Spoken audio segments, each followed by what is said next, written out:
Hello বন্ধুরা, তোমরা সবাই কেমন আছো? আশা করি খুব ভালো আছো। আমিও খুব ভালো আছি। তো শুভ পৌষ সংক্রান্তি সবাইকে। কে কী পিঠে খেলে আমাকে একটু কমেন্ট করো। আর এই যে আমার মা আজকে পিঠে বানাচ্ছে, সাজের পিঠে করবে আর মালপোয়া করবে। তো সেই জন্য সব গুছিয়ে রেখে গুছিয়ে যাচ্ছিল। মা নারকেল কুড়িয়ে রেখেছিল, তারপরে ওই চালের গুঁড়িটা গুলিয়ে রেখেছিল, তারপরে ওইখানে কি একটা বলাটা দুধ ছিল। আর এইখানে এই যে তারপরে এখানে পিঠেটা করলো।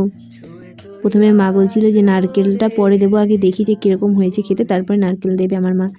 তো কটা আমার মা এমনি ভেজে রেখেছিলো আর কটা দুধে ভিজিয়েছিল। আর এই যে মালপোয়া করেছে, মালপোয়াটা তো খুব ভালো হয়েছিল। ভালো কী বলবো, আমরা তো এখন কেরালায় থাকি, তো এখানে ভালো হলেও আমাদের খেতে হবে, না হলেও ভালো খেতে হবে, কিছু করার নেই। বাড়ি থাকলে তো দিদা করে খাওয়াতো, আর এইখানে তো মাই করে খাওয়াবে, কিছু করার নেই।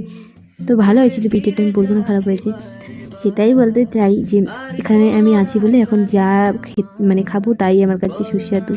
বাড়ি থাকলে তো আমার দিদা দিদি এরা করে খাওয়ায়, মা তো করেনি কোনো দিনও। মোটামুটি করে হাতে গুনে কদিন করেছিল। আর কে কী পিঠে খেলে আমাকে একটু কমেন্ট করে বলো। তো দেখা হচ্ছে নেক্সট কোনো ব্লগে।